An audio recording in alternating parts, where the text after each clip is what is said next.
Bien, pues entramos de lleno ya con nuestro tema el día de hoy. Y pues muchísimas gracias, don Enrique, por estar una vez más. Nos da siempre mucho gusto. Son programas muy interesantes, sí, programas muy comentados, programas además en donde siempre aprendemos muchísimo cuando tenemos el gusto de que usted esté acá con nosotros. Gracias por el placer de invitarme. José Enrique Manuel Patrón González es técnico en urgencias médicas, cuenta con 17 años de experiencia profesional como técnico en urgencias médicas, de los cuales 15 corresponden a la experiencia docente en diversas instituciones públicas y privadas en materias relacionadas al área de salud. Bien, prevención, de acuerdo con el diccionario, es medida o disposición que se toma de manera anticipada para evitar que suceda una cosa considerada negativa. En ese sentido, creo que todos siempre en nuestro trabajo, en el ámbito familiar, en el ámbito personal, siempre tenemos mucho que prevenir, porque los problemas, los accidentes, las enfermedades, las dificultades, bueno, esas están siempre a la orden del día. Tengo un dato que me encontré sobre precisamente la prevención. La Organización Internacional del Trabajo, en un estudio que realizó en más de 90 países en todo el mundo, de todos los sistemas sociales, de todas las en empresas y en organizaciones de absolutamente de todo tipo, industriales, agrícolas, llegaron a la conclusión de que el 95% de los accidentes son prevenibles, son evitables. Esto es algo que debería de preocuparnos aún más, porque siendo prevenibles, porque cuando es algo fatal, cuando es algo que no podemos evitar, cuando ocurre algo que, pues decimos, es una verdadera desgracia, bueno, pues decimos resignación, ¿verdad? Incluso hay quien dice esa palabra, utiliza esa palabra, pero cuando el 95% de los accidentes son prevenibles, bueno, aquí entonces sí vale la pena hacer un programa sobre este tema. ¿Qué debemos de entender por seguridad humana? Muy bien. Efectivamente, el 95% de los accidentes son prevenibles y, sin embargo, si lo analizamos de esta forma, tenemos un alto porcentaje de accidentes, por decir algo, vehiculares. Nada más por ahí, tocando solo ese tema, ¿no? Un rubro nada más, vehiculares. Sí, ya no. Entonces decimos, porque esto es aplicable a todo, sin duda, 95% de todo esto es prevenible y el otro 5% son cosas que no podemos prevenir, una bala perdida, por ejemplo, ¿no? Claro. Y sin embargo, ahí estamos con estadísticas muy elevadas en accidentes. Entonces, la pregunta es, ¿qué debemos entender por seguridad humana para partir desde algo muy interesante? La seguridad humana es todo lo relacionado como personas, a nuestra protección. Y no solo le compete a los sistemas o niveles de gobierno, sino también a los individuos. Somos los principales interesados en que se garantice nuestra seguridad humana, ya sea por las autoridades o por nosotros mismos. Entonces, todo lo relacionado a que como seres humanos, como sociedad o como individuos, vaya dirigido a que podamos desarrollarnos apropiadamente, se llama seguridad humana y existen normas para que esto sea garantizado. Hay normas de construcción, iluminación, desplazamiento, etcétera, ¿no? Que algunas son regidas por Protección Civil, la Secretaría del Trabajo y Previsión Social. Entonces, todas estas normas tienen la finalidad de garantizar la seguridad de las personas en el ámbito laboral y alrededor de lo que son los ejercicios laborales, ¿no? Por ejemplo, los vecinos, según lo que se está realizando en este establecimiento. Pero son estos problemas que decíamos en un principio, de actitud precisamente hacia las normas, ya sea o de desprecio, o de soberbia, o de prepotencia, ¿verdad? Que con mucha facilidad a veces las hacemos a un lado, a veces no lo aplicamos completamente, y ahí es cuando surge el accidente, y ahí es cuando nos empezamos a lamentar. Como emergencistas, principalmente cuando estamos impartiendo clases o educación en este tema, una de las cosas que surge es el pues vaya la conducta de ese no es mi problema en cuestión de prevención. Por decir algo, en el área laboral puede haber a lo mejor agua derramada en el piso y podemos decir, pues ese no es mi problema, es el problema de quien limpia el edificio.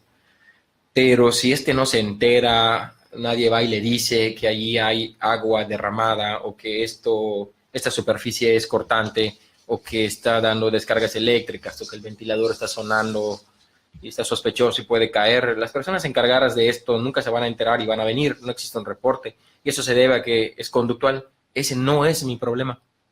Y entonces, como no es mi problema, es de alguien más, pero tampoco se reporta, esto sigue empeorando gradualmente hasta el punto que se vuelve una amenaza. Así es. Así es. Entonces, bien, ¿qué es entonces la prevención? Pareciera muy obvio, ¿verdad? Pero sí. ¿qué es la prevención? Todas estas medidas que se establezcan para evitar algo, como bien dijo al principio en el preámbulo, para evitar algo que consideremos negativo o adverso. Todas las medidas que implementemos para evitar una tragedia se van a llamar prevención. Pero es muy interesante porque al principio en el preámbulo a mí yo lo escuchaba con atención y me iba disparando una lluvia de ideas en la mente, porque este tema de prevención podemos enfocarlo desde luego a evitar un accidente, pero también puede tener otro enfoque que es el de la salud. Sí. Desde luego hoy vamos a desarrollarlo más en el sentido de evitar los accidentes, pero no podemos descuidar el área de la salud, también la prevención en los cuidados de la salud. En México somos primer lugar y hasta en el mundo México levanta la mano como primer lugar en síndromes metabólicos, hipertensión, enfermedades cardiovasculares. Y esto se debe a que desde el individuo no tiene prevención, no hay educación en salud, y si la hay, no hay los mecanismos para asegurarnos que lleguen a la sociedad o a los individuos, y entonces estos puedan estar bien informados y realizar un seguimiento de que están realizando todo lo necesario para prevenir las enfermedades que hoy nos tienen en primeros lugares en ese sentido, ¿no? O que están generando efectos adversos, y eso son muertes en el país. Muertes y costos económicos para el país y un dolor innecesario para las familias y problemas en la producción, y que tiene muchísimas aristas, ¿no? No es solamente el hecho de la enfermedad misma y lo que pudiera representar en cuanto a su atención. Y podemos decir que también el 95% de todas estas enfermedades que hoy aquejan al país y que están llevando a la muerte a muchos mexicanos, desde luego son prevenibles. Ahora, el sentido común, que algunas personas irónicamente dicen que es el menos común de los sentidos, ¿verdad? Que ni es sentido ni es común, ¿no? Y que no es muy frecuente en muchas ocasiones. Esta condición de prever, de prevenir, aún más allá de las normas, por la experiencia misma, por el raciocinio, por el entendimiento de que puede un niño ir tras de una pelota y cruzar una calle y que haya un accidente tremendo, o el hecho de que unos cables de electricidad estén en un piso mojado y pueda haber un problema de electrocutación.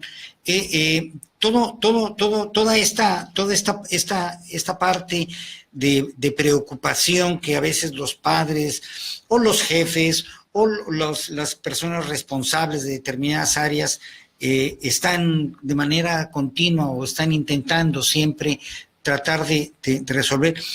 Hay un principio que a mí me llama mucho la atención, que dicen: en prevención nunca nada es demasiado. Exacto. Y ahora que menciona el sentido común, realmente no podemos dejar la prevención al sentido común, porque si bien podemos decirlo como coloquialmente, ni es sentido ni es común, el sentido común, o lo que llamamos sentido común, depende de experiencias vividas o de información previamente obtenida. Así que si a lo que llamamos sentido común esperamos que nos alerte de algo, es posible que no ocurra si no tenemos experiencias previas o información previa. Por lo tanto, la prevención no se basa en el sentido común, sino más bien en la información o en el expertise de los eventos o de las situaciones. Eso suena muy bien, porque a veces creemos que el sentido común es algo como como una especie de atributo natural que las personas o algunas personas tienen o deben de tener y nos confiamos en ello. Y no es así lo que usted está diciendo, en el sentido de que son la experiencia, la información, es la disciplina a las normatividades que en un momento dado, o a los reglamentos que en un momento dado existan, lo que va a poder verdaderamente ayudar a prevenir, ¿no? Sí, nosotros la llamamos índice de sospecha o indicador de sospecha de que algo no está bien según la razón. Así según es. la razón. Esto no está bien, esto no parece correcto, o esta persona no se ve bien de acuerdo a lo que razonablemente es correcto. Pero igual y requiere de información previa y experiencias previas. Entonces, pues con relación a qué es la prevención es todas las acciones que se implementen, ya sea por los niveles de gobierno o las personas, porque no podemos dejar esto nada más a los gobiernos. Claro que no. Todo lo que hagamos, como decía, los niños que cruzan la pelota y los pueden atropellar. La prevención es importante que ocurra en el hogar y que los padres sean los que informen a los hijos sobre todo lo relacionado a prevención. Prevención de accidentes, prevención de enfermedades, para que estos jóvenes o estos niños vayan creciendo preparados sobre las amenazas que se van a ir encontrando. Y aprendan a prevenir, aprendan a cuidarse, aprendan a protegerse y a proteger. Anticiparse, como es por definición, anticiparse a un evento adverso. Es esencialmente un fenómeno de cultura, de formación de las personas. Sí, sin duda. O sea, y ese es parte de la educación.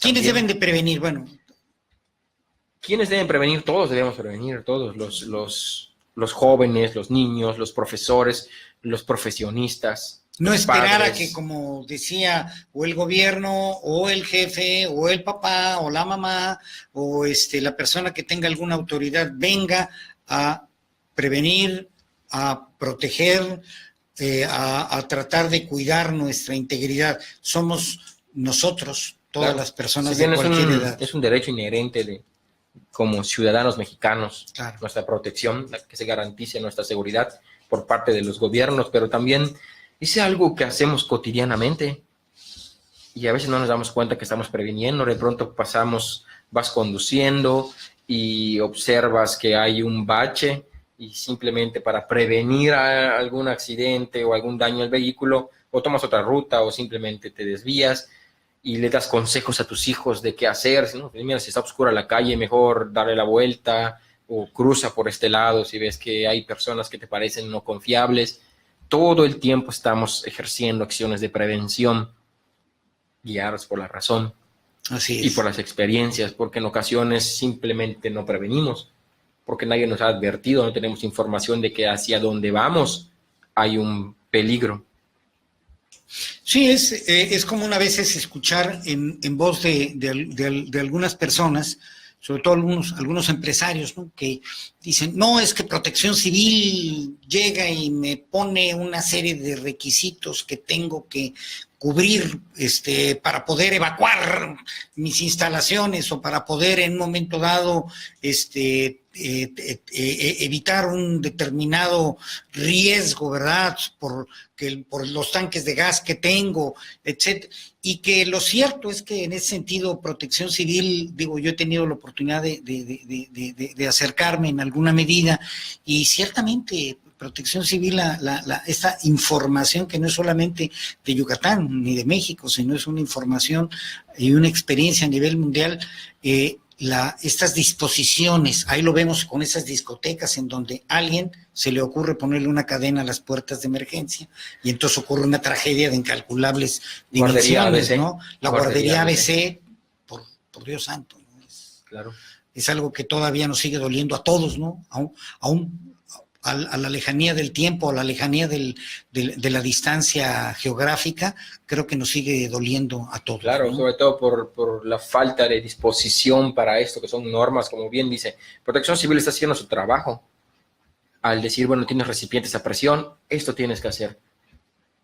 Tienes, según tu actividad, eres un peligro para la sociedad, para los que están a tu alrededor, tienes que ver cómo minimizar el riesgo.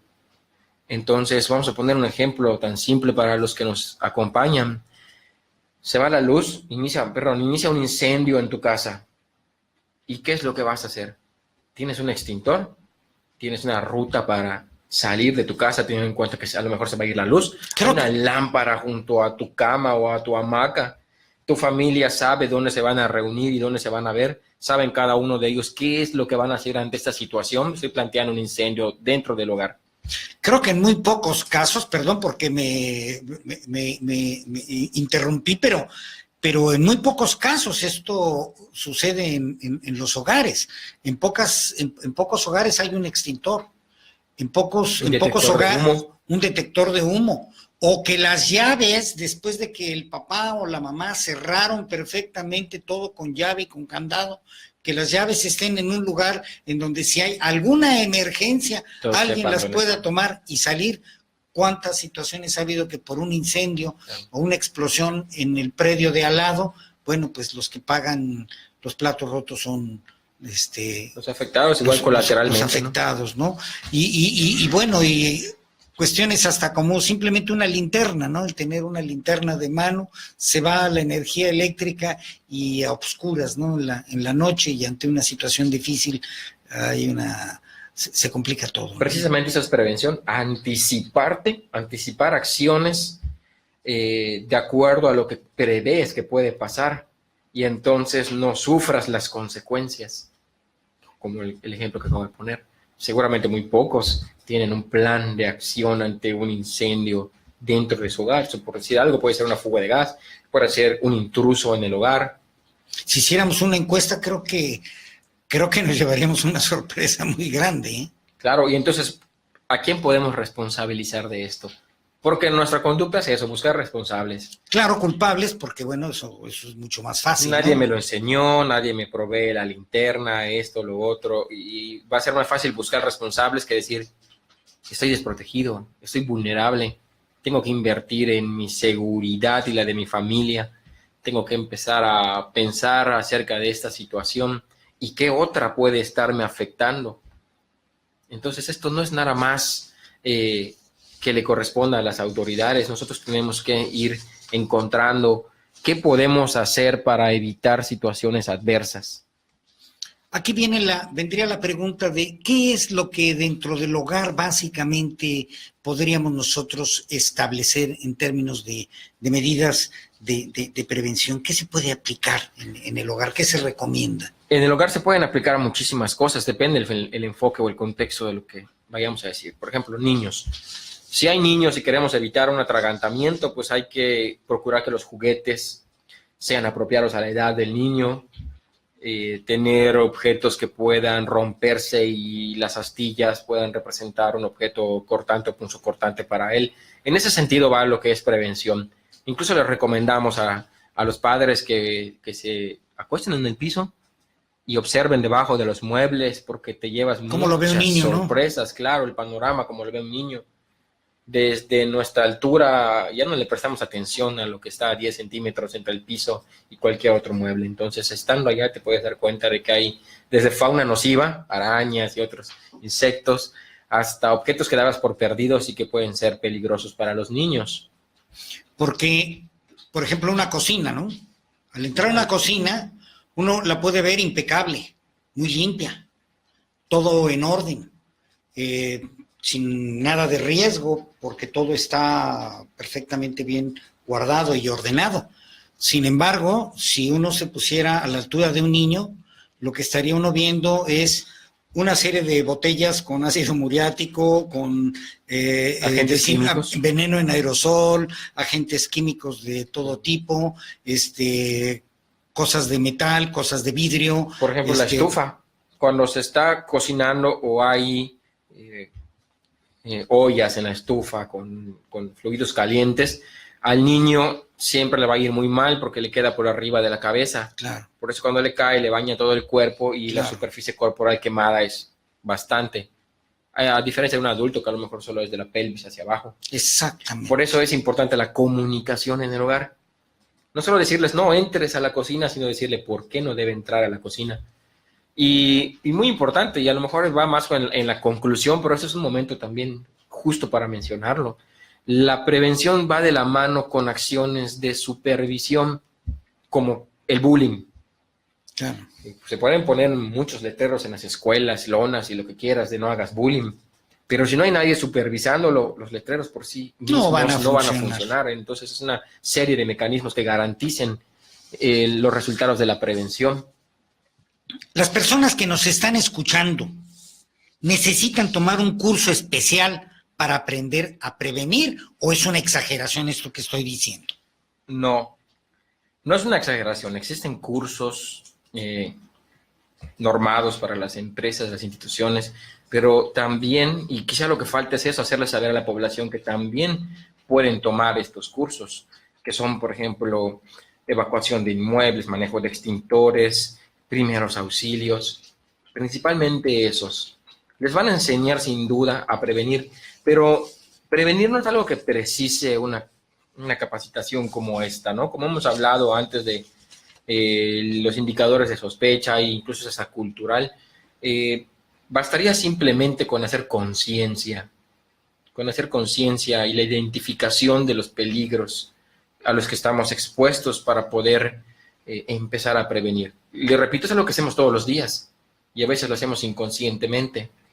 Entonces, si vamos haciendo un hábito de esto, cuando nos demos cuenta, lo estamos haciendo con todo. Sin embargo, no estaría mal que la población participe en cursos de prevención de accidentes, primeros auxilios, evacuación, manejo de extintores. Eso implica un alto nivel de conciencia, ¿no? Sí. De conciencia civil. Es cultural y el problema en México es la cultura. Así es. Tenemos aquí algunas preguntas, precisamente alguno relacionado con esto. Dice, ¿qué sucede con la prevención de accidentes en materia laboral a personas con trabajos que tienen trabajos de alto riesgo y que los dueños no quieren pagar seguros, o personas como albañiles que contratan sin seguro, es decir, que no están aseguradas y ya si no están aseguradas, quizá menos hasta capacitadas, ¿no? Sí, claro, esto es cuestión de normativa, ¿no? Para empezar, están conscientes de que están violando la normativa que Están fuera de la ley, en el ¿no? Estado, sí, tanto municipal o estatal, que saben que hay una legislación que les pide que tienen que cumplir ciertos requisitos para eso. Sin embargo, aún así, lo peor es que no tienen la visión de protegerse. Sin duda los patrones están obligados a proveerle a los empleados todas las herramientas para su seguridad en el trabajo. Sin embargo, de verdad que existe, esto es una realidad, ¿no? Lo vemos con empleados de la construcción que de pronto están a 20 metros o más de altura y no tienen una línea de seguridad. No tienen La línea de vida que le llaman, ¿verdad? Y bueno, más allá de que debería haber alguien, un ingeniero de obra, un ingeniero de seguridad, un oficial de seguridad, que debería estar cuidando eso, que es lo que dice la ley, lo peor es que los mismos empleados, en el desconocimiento o en el desinterés, no protegen su vida. Yo recuerdo hace muchos años cuando estaba en la Cruz Roja, un gran amigo, y en ese tiempo era el comandante de la Cruz Roja del área de Cuerpos Socorros, Fernando Estrada, que llegó a ser un directivo de Protección Civil Municipal. Cuando lo vi llegar me puse el casco y le decía a una compañera, mira, viene el comandante, ponte el casco porque si no nos va a regañar. Él lo escuchó y su consejo fue maravilloso. Él agarró, era muy joven, y me dice, Enrique, no te pongas el casco porque te voy a castigar. Ponte el casco para proteger tu vida. Claro. Entonces, ciertamente lo que podemos hacer como conclusión de este ejemplo es que a veces simplemente obedecemos las cosas, como ponerte el cinturón, para que la gente de seguridad pública por la multa, no nos multe. Claro. Y así le decimos a los hijos, ponte el casco para que el policía no te multe, no me vaya a hacer algo, en vez de decirle, usa el cinturón, usa el casco, cruza la calle en las esquinas, por la seguridad de tu vida, para que no te pongas en peligro. Por eso es que esto es cultural. Y lo que se está aprendiendo hoy en este programa es importante que quien lo escuche, lo comente, que les digan, oye, mira, escúchate este programa, está muy bueno, ¿no? O sea, a lo mejor y no estamos dando un curso y el tiempo no es suficiente, pero lo que sí es suficiente es la información que se está dando para despertar el interés en este tema que nos interesa a todos. Tenemos aquí una pregunta del público donde nos dicen, ¿qué tan importante es tomar un curso de primeros auxilios? Porque, bueno, hay cursos de desarrollo humano, cursos de contabilidad, cursos por todos lados en las universidades, pero de primeros auxilios no hay una cultura también para ofrecerlo, no hay muchas instituciones. No está en un plan educativo, que lo en hagan. las escuelas públicas, Así es, ¿no? Está completamente dejado al interés de la población y tampoco las autoridades lo promueven como tal. Con excepción quizá de quienes estudian una carrera relacionada o afín con la salud, sí. Ningún otro profesional recibe un curso de primeros auxilios después de 12, 14, 16, 18 años de educación en universidades, ¿no? Privadas y públicas. Es muy importante. Así ya se mencionó, no solo primeros auxilios, sino evacuación, uso de los extintores, pero primeros auxilios principalmente porque cuando no existe la prevención y ocurre la emergencia, hay que actuar. Y si bien ya se activaron los servicios de emergencia y va a llegar un vehículo de emergencia, una ambulancia o bomberos o lo que quieran, en este caso en materia de primeros auxilios, va a venir una ambulancia, va a llegar al lugar. En el tiempo en el que ocurrió la emergencia y lo que llega el vehículo de emergencias, los que están ahí son espectadores. Sí. En vez de ser protagonistas, aunque algunos se convierten en protagonistas, pero no hacen las acciones apropiadas. Al contrario, ¿verdad? Exacto. O estorban o empeoran la situación. Ahí es la importancia de saber primeros auxilios, porque lo que hagas o dejes de hacer con el paciente que acaba de lesionarse es importante e influye en si sobrevive, cuánto tiempo va a ser en el hospital y las secuelas que pudiera tener si se actuó de manera temprana o no. Así es. ¿Qué cuidados especiales, también otra pregunta del público, se debe de tener con los juguetes? Porque este es uno de los elementos que le asustan mucho porque en todas las casas donde hay niños hay juguetes, y sí. Estos juguetes que o se pueden desarmar o que vienen en partes o que se compran aún sin tomar en cuenta la edad de los pequeños y constituyen por sí mismos un riesgo, ¿no? De esto último, precisamente, ya lo habíamos comentado más o menos al inicio del programa. Sí.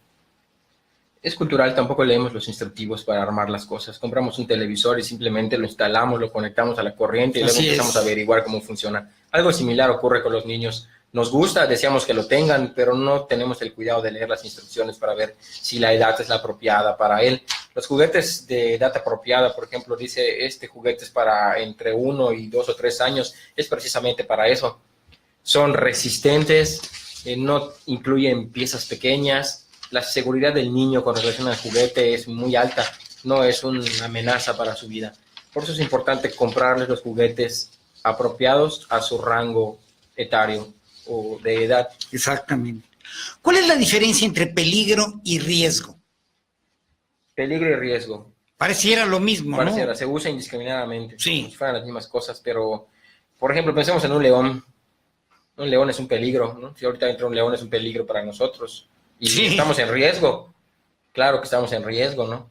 Pero si pensamos en el león del zoológico, que está detrás de una jaula, ese león es un peligro, pero ya no estamos en riesgo. Así es. El riesgo ha sido minimizado, entonces el peligro es aquello que nos amenaza. Excelente que pone en peligro nuestra vida, pero el riesgo entonces depende de qué tanto me expongo al peligro. Por eso en lo laboral, en lo escolar, en la escuela y en todo, lo importante es identifico peligros para que entonces yo vea, bueno, estoy en riesgo, o sea, pero este peligro me hace estar en riesgo. Bueno, pensemos en pólvora. ¿Hay pólvora en mi casa? La pólvora es un peligro. No hay pólvora en mi casa. Entonces yo no corro ese riesgo. Este ejemplo me parece de verdad sensacional porque en todas las casas hay una serie de elementos, yo diría, no solo de riesgo, de peligro, sino de alto peligro. Hay cuchillos, hay en todas las casas, cuchillos, navajas, botellas con ácido, botellas de vidrio, objetos punzocortantes, contactos eléctricos, y que todo esto puede representar, tampoco vamos a entrar en pánico ni en una paranoia, pero lo cierto es que ahí están, y sí representan un peligro, como el famoso león pero que si está en una jaula el león, no tenemos riesgo. Si los tenemos adecuadamente protegidos o separados o organizados o manejados adecuadamente, estos elementos que pueden ser un gran peligro, hasta para los adultos, por supuesto, dejan de tener riesgo. Así es, entonces por eso el primer paso es identificar peligros. Claro. Y saber si es un riesgo para nosotros, porque a lo mejor si no hay niños, un contacto eléctrico no hay riesgo para nadie, porque no hay niños. Pero si hay niños en el hogar, entonces el contacto se vuelve, es un peligro que genera un riesgo para ellos, no para los adultos, para los niños. ¿Qué hacemos una vez identificado el peligro y sabiendo que corremos riesgo, al menos si no yo, mis hijos? Hay dos cosas por hacer. Nos aislamos del peligro para no correr riesgo, o aislamos al peligro, como en el león. O sea, el león en el safari, por ejemplo, van en un vehículo especial, nos aislamos del peligro, el león está suelto. Pero en el zoológico el peligro está aislado de nosotros. Entonces es lo que tenemos que hacer, identificar peligros, si corremos riesgo, ¿los aislamos o nos aislamos? El principio entonces podría ser, ante cualquier riesgo, establecer una barrera de protección. Exactamente. Punto. Así es como va esto. Eso es un plan de emergencia, así ocurre un plan de emergencia. Identificamos riesgos internos, se le llaman, qué riesgos hay en este momento, en este lugar, y cuáles son los riesgos externos, los que están ahí en la calle, que a lo mejor un camión de pasaje público entre a este lugar, o que me caiga este ventilador. ¿Cuál es el primer paso para comenzar a prevenir? Precisamente identificar los peligros. Esa es. Sí, identificar los peligros. Peligros, riesgos, y a partir de ahí, el establecer un plan. Un plan de acción. Hacer algo.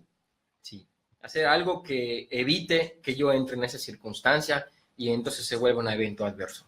Sin caer en esta situación a veces tan común de decir, a mí no me puede pasar o nunca ha sucedido. Claro. Sí, pero el día que ocurra no nos van a alcanzar las lágrimas. Es interesante esto, porque a veces decimos, bueno, en 10 años nunca ha pasado tal cosa o nunca me ha ocurrido tal cosa, pero no porque seamos muy buenos previniendo, sino porque nos han dado las circunstancias que interactúen de esa manera y en ese momento para generar una catástrofe. Y esas normalmente no avisan, se dan en el momento menos esperado, ¿verdad? Claro, y a veces es el factor humano el que más influye en que se desencadenen las emergencias o las catástrofes. Entonces, teniendo el análisis de riesgos, lo que sigue es el plan de acción. Aunque parecen palabras muy complejas y realmente a nivel empresarial se necesita un consultor, pero en el hogar no. Es simplemente aplicar lógica y querer hacerlo, claro, ¿no? Como lo que acabamos de platicar, o sea, no se dejen, que no les asusten las palabras, ¿no? De que análisis de riesgos, plan de acción. A nivel industrial o empresarial sí es algo más complejo, pero es algo que aplicamos todos los días. Todos los días hacemos análisis de riesgos y planes de acción. ¿Cuál sería la consecuencia de no prevenir? Desde luego la consecuencia de no prevenir es la tragedia, la emergencia. ¿Y qué va a pasar? Bueno, si yo no prevengo en cuidar mi salud y como de manera descontrolada o alimentos que no son saludables, voy a terminar con una enfermedad. O si no me protejo, no me pongo el cinturón de seguridad, no planifico lo que voy a hacer en caso de algo que sé que puede ocurrir, cuando este evento ocurra, entonces no voy a tener posibilidades de salir bien de la situación. Es decir, puede haber muertos, pérdidas materiales, físicas, humanas. Y si aquello, porque bueno, pues no somos perfectos ni tampoco podemos prever a veces todo. ¿Qué pasa si la prevención falla? Es una excelente pregunta porque la prevención difícilmente va a fallar. Una vez establecida la prevención, lo que falla es la supervisión. Hay empresas y a lo mejor en la edad escolar los niños llegan a una empresa y lo primero que ven al entrar es un letrero que dice cantidad de accidentes en el año y es diciembre. O sea, ya estamos cerrando el año y de pronto ves 0 accidentes y es un lugar donde los riesgos de que ocurran ciertas situaciones es muy alta o medianamente alta, aunque ya no existe ese término, pero son altos. Entonces dices, bueno, ¿cómo es posible que estén en 0 cuando lo que hacen es peligroso todo el tiempo? pero saben cómo prevenir, se supervisa que estén llevando a cabo las acciones de prevención. No solo es decir al niño no entres a la cocina, hay que ver que no entra a la cocina, y si entra a la cocina, hay que ejercer alguna medida para que lo comprenda. Porque esto nos ocurre efectivamente en la casa, nos ocurre en el trabajo, nos ocurre en todos nuestros ámbitos, se nos ocurren siempre ideas, estrategias, medidas preventivas, soluciones, para eso a veces somos muy buenos, pero para la supervisión, para darle el seguimiento, Exacto. a veces es donde nos falta un poco. Por eso es que la prevención no falla, sino lo que falla es la aplicación de la prevención. Claro. Entonces, ¿qué pasa si falla? Bueno, ¿qué pasa si falla la prevención o qué pasa si la prevención, por estas circunstancias que acabamos de explicar, no nos protege? Tenemos que actuar. Hay 3 tiempos en esto, el antes, el durante y el después. Tenemos que planificar qué hacer antes, qué hacer durante la emergencia y qué hacer después. Ahí entra el plan de acción. ¿Qué voy a hacer? Es como si no existiera prevención, ¿no? ¿Cuáles serían esas recomendaciones, esa conclusión del tema que hemos tocado hoy para quienes nos escuchan y nos ven? Que de manera individual tengamos en cuenta que la protección de nosotros o como sociedad también nos compete. Y cualquier cosa que podamos hacer por nosotros o por los demás es importante. Así que estemos alertas, estemos atentos, despertemos este indicador de sospecha y empecemos a informarnos sobre esto. Es información que está al alcance de la mano en el Internet. Hay muchísima información gratuita para ir estudiando acerca de la prevención. Es muy importante. Podemos citar muchísimas tragedias que han ocurrido por falta de prevención, no solo a nivel empresarial, sino a nivel del hogar o las escuelas.